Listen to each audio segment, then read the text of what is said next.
Star Resonance just had its brand new Season 1 Part 2 update. I'm going to go over all the details with it and how it does align to the CN client. We'll also grasp at some of the future content we're going to be seeing and how to make the most of your playthroughs through Part 2 of this season, as well as a whole bunch more. What's up, World Utopia here, back with another video. Today we're checking out all things Blue Protocol Star Resonance. So first off here, we're going to go over everything that happened in the Part 2 of Season 1. Then we'll relate it and align it with the CN client and what's future to come as well. Before we do break that entirely down though, I do want to thank A+, as well as Blue Protocol Star Resonance for sponsoring this video. If you guys haven't already, you should check out Blue Protocol. It is completely free to play, and it has never been a better time to jump in now. And yes, it does have catch-up mechanics, so you can progress very quickly. You can download it either in the description, my pinned comment, or even using the QR code on screen. I'd also really appreciate if you guys did use that link, as it helps the channel out a ton. So first off here, what we can see is Season 1 Part 2 is now live, and there's a host of new things in this update. The first of which you've probably seen already, as these did get introduced a little bit early,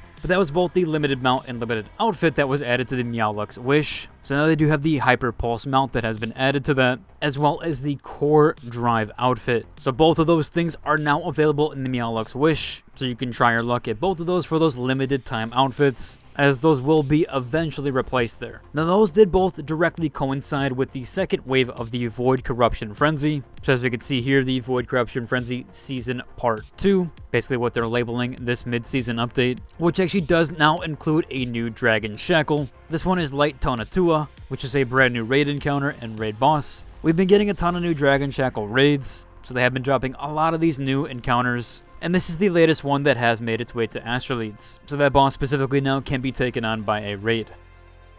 Which, speaking of that, we do also have the 15-day Voyages Memento, and that event has already started as well, which is a 15-day login event, where you can get yourself a ton of goodies here, mostly a lot of gear progression stuff, whether it's books or even stones to reforge and refine your gear. I do think the highlight for this one, though, is the actual ending weapon skins that you can get, so very cool there. I know a lot of people wanted the weapon skins from the Halloween cosmetics, and those ended up being tied directly to the shop. So these being free and free-to-play friendly, I think is going to be in favor there. And again, you just need to log in every day to claim your prize, and do that eventually where you can collect everything on this list. This event does last from November 13th till December 7th, so you do have plenty of time there, nearly a month-ish. They do give a little bit of breathing room there in case you miss a day or two. Now, since we have those details squared away, we can essentially combine this and directly correlate it to what the CN global release saw.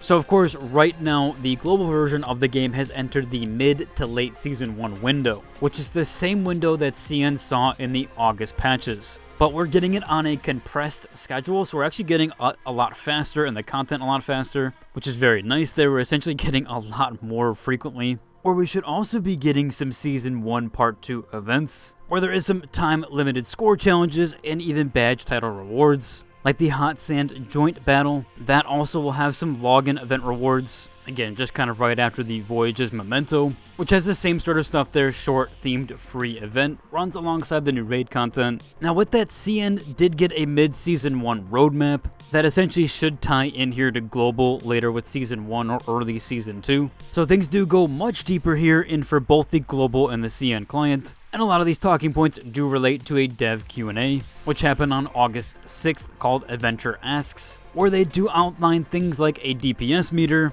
but they do mention that this DPS meter will only initially be usable in safe/guild areas, so you won't be able to use it out and about just yet. They also did mention a multi-phase home system overhaul, which would be some quality of life updates for now, then a blueprint and pet system, eventually targeted here for late Season 1 and into Season 2. We will get a full build preset system with talents, skills, gears, and badges. Now you might have heard that the CN client did get a Season 1 Part 2 balance patch.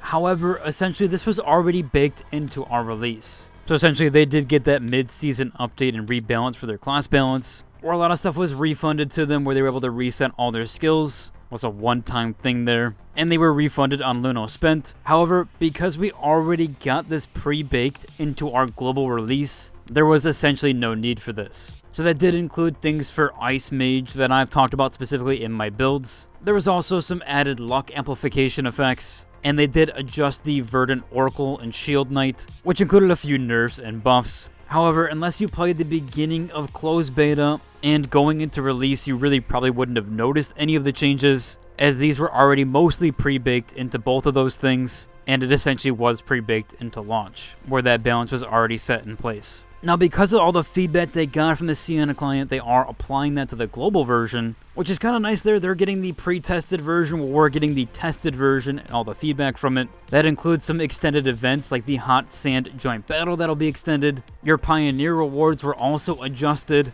and those drop tables do feel less stingy. So global events should get some extension here, and their reward structure should be tweaked, especially in the back half of Season 1. So that should help with pacing overall, especially leading into the later half of Season 1. Which, speaking of that, in the later half of Season 1, CN did get an extension in Season 2 Prologue. Now, everything kind of does point that we're not going to get that extension, but we more than likely will be getting that Season 2 Prologue. When more details do come out about that, I'll of course cover it. Until then, we'll have to wait and see. Now, moving on here, we actually did get some other in-game and out-of-game events. This first one here is over on the Discord side of things, which is called One Day in Regnus, and that is in celebration of the Season 1 Part 2, where you can essentially share a glimpse into your character's daily life. So you can head over to the channel One Day in Regnus and share your story there. They do mention just by participating in this, so you don't have to actually win, you'll net yourself an exclusive BPSR Recorder Discord role, and they will select 3 random participants that will receive an exclusive gift code that will contain 600 Rosebound Orbs. So not too bad there. This event will last until November 20th, with the winners announced on the 24th. Moving on here, we do have some community mentionables. This first one here is there is a new channel called Star News Agency, and they're going to be updating content from the Chinese server with some interesting news, and essentially translating it and kind of packaging it to you. That way it's a little bit easier to tell what's going on there.